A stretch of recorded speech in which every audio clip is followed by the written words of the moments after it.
अगर मैं कहूं कि आपका दिमाग सीक्रेटली कंट्रोल किया जा रहा है, तो क्या आप मानेंगे? शॉक? आज के इस एक्सप्लेनर में आपका स्वागत है। हम एक ऐसी दुनिया में गोता लगाने वाले हैं जो इंसानी व्यवहार और हमें कंट्रोल करने वाली ताकतों के बारे में हमारी पूरी समझ को हमेशा के लिए बदल कर रख देगी। अब ये बात सुनने में किसी हॉलीवुड की साइंस फिक्शन फिल्म की कहानी जैसी लग सकती है, राइट? लेकिन सच मानिए, ये हमारी न्यूरोलॉजी की एक बहुत ही वास्तविक सच्चाई है। हम सभी को लगता है कि हम अपनी मर्जी के मालिक हैं, अपने फैसले खुद लेते हैं, लेकिन विज्ञान कुछ और ही कहानी बयां कर रहा है। तो चलिए समझते हैं कि असल में पर्दे के पीछे चल क्या रहा है। आइए शुरू करते हैं हमारे पहले चैप्टर से, द अल्टीमेट क्रेविंग केमिकल। यहाँ हम उस एक केमिकल की परिभाषा को पूरी तरह से बदलने वाले हैं, जिसके बारे में हमें लगता था कि हम सब जानते हैं।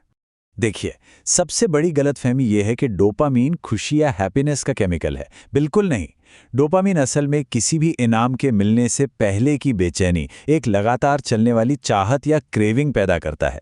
स्टैनफोर्ड की डॉक्टर एना लेम्के के मुताबिक ये प्लेजर का नहीं, बल्कि परस्यूट यानी किसी चीज का पीछा करने का केमिकल है। इसे ऐसे समझिए, डोपामीन वो इंजन है जो आपको आपके फेवरेट रेस्टोरेंट तक ड्राइव करके ले जाता है, न कि उस स्वादिष्ट खाने का मजा जो आप वहां बैठकर खाते हैं। है ना कमाल की बात? अब जरा इन नंबर्स पर गौर कीजिए। जब हम बिल्कुल शांत बैठे होते हैं तो हमारा दिमाग 1 सेकंड में 3 से 4 बार डोपामीन फायर करता है। लेकिन जैसे ही आपके फोन की स्क्रीन चमकती है या नोटिफिकेशन की टिंग वाली आवाज आती है, ये रेट अचानक जंप करके 30 से 40 बार प्रति सेकंड हो जाता है। सीधा 10 गुना बड़ा स्पाइक। रिवॉर्ड की उम्मीद में आया ये स्पाइक ही वो चीज है जो हमें अपना काम छोड़कर तुरंत फोन उठाने पर मजबूर कर देता है। और यहीं से हम आते हैं अपने दूसरे चैप्टर पर, द डिजिटल हाइपोटर्मिक नीडल। चलिए देखते हैं कि कैसे आज का डिजिटल एनवायरनमेंट हमारी इस बायोलॉजिकल क्रेविंग का पूरा फायदा उठा रहा है। ये इमेज एकदम सटीक तरीके से दिखाती है कि कैसे हमारा प्यारा स्मार्टफोन आज के दौर में एक डिजिटल हाइपोडर्मिक नीडल बन गया है। जैसे कोई ड्रग सीधे नसों में जाता है, ठीक वैसे ही ये चमकीली स्क्रीन्स और नोटिफिकेशंस हमारे विजुअल कॉर्टेक्स में सीधे डोपामिन इंजेक्ट करते हैं। पता है कितना? बेसलाइन से 150% ज्यादा। ये लगभग निकोटीन के बराबर का स्पाइक है। और यही वो लूप है जिसकी वजह से हम हर 5 मिनट में बिना सोचे समझे अपना फोन चेक करते रहते हैं। अब बात करते हैं भाग 3 की, द डूम स्क्रोलिंग ट्रैप। एक ऐसी आदत जिसने हम में से लगभग हर किसी को कभी न कभी अपना शिकार बनाया है। क्या आपने कभी सोचा है कि रात को रील स्क्रॉल करते हुए फोन को नीचे रखना इतना मुश्किल क्यों लगता है? इसका कारण यह है कि इन इन्फिनिट फीड्स में रुकने का कोई संकेत या टर्मिनल मार्कर होता ही नहीं है। हमारा नर्वस सिस्टम एक वेरिएबल रेशियो रीइंफोर्समेंट में फंस जाता है। आसान भाषा में कहूं तो ये बिल्कुल कसीनो के स्लॉट मशीन की तरह है। हमें नहीं पता कि अगला इनाम कब मिलेगा, लेकिन दिमाग ये सोचकर स्क्रॉल करवाता रहता है कि शायद अगली ही पोस्ट में कुछ बहुत मजेदार मिल जाए। चलिए आगे बढ़ते हैं सेक्शन 4 पर, टॉक्सिक लव का डोपामीन लूप। आपको हैरानी होगी ये जानकर कि जो चीज आपको फोन से चिपकाए रखती है, वही आपको टॉक्सिक रिश्तों में भी फंसाई रखती है। जरा सोचिए, एक ऐसा पार्टनर जो हमेशा अनप्रेडिक्टेबल रहता है, हॉट एंड कोल्ड बिहेव करता है, वो हमें एक शांत और सुलझे हुए पार्टनर से ज्यादा अट्रैक्टिव क्यों लगता है? क्यों उस ड्रामे और उतार चढ़ाव को हमारा दिमाग एक गहरी केमिस्ट्री मान बैठता है? इस स्लाइड को देखिए। ये पैटर्न किसी भी रिश्ते को सचमुच एक स्लॉट मशीन बना देते हैं। पहला, इंटरमिटेंट रीइंफोर्समेंट, यानी कभी बहुत प्यार और कभी एकदम इग्नोर करना। ये एक्सट्रीम हाई और लो का लूप है। दूसरा, नियर मिस इफेक्ट, जहां आप उस इंसान की संभावना के एडिक्ट हो जाते हैं कि शायद अब वो बदल जाए।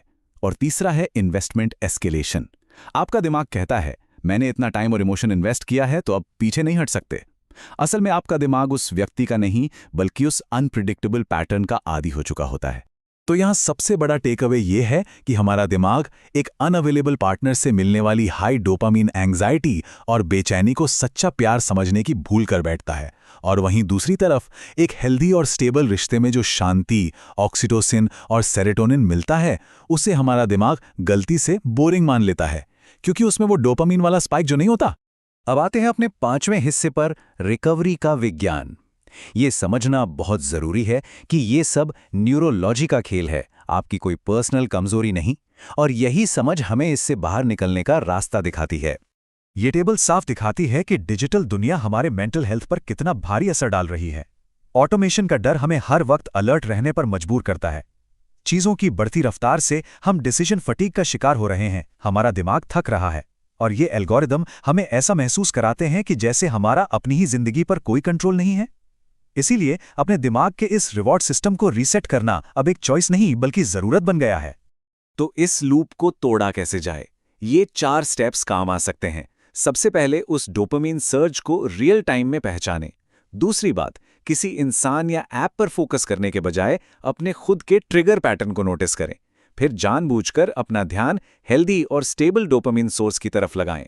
और सबसे ज़रूरी चीज़, जब आप ये आदतें बदलेंगे तो शुरुआत में बुरा लगेगा, एक विड्रॉल महसूस होगा। उसके लिए तैयार रहें। अपने प्रीफ्रंटल कॉर्टेक्स का इस्तेमाल करके आप धीरे धीरे इन पैटर्न्स को पूरी तरह से अनलर्न कर सकते हैं।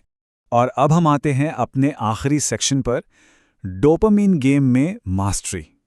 बुरी आदतों को तोड़ने से एक कदम आगे बढ़कर अब विज्ञान हमारी ब्रेन केमिस्ट्री को मास्टर करने के तरीके भी खोज रहा है। ये बहुत ही दिलचस्प है। अब हम एल्गोरिदम से लड़ने के लिए खुद एल्गोरिदम का ही इस्तेमाल कर रहे हैं। डोपामिनिफाई जैसे नए ऐप्स मशीन लर्निंग का यूज करके आपके बिहेवियर को प्रिडिक्ट करते हैं और आपको उस कंपल्सिव लूप से बाहर निकालते हैं। सोचिए, तकनीक का इस्तेमाल तकनीक के ही साइड इफेक्ट्स को कम करने के लिए। ये एक असली गेम चेंजर है।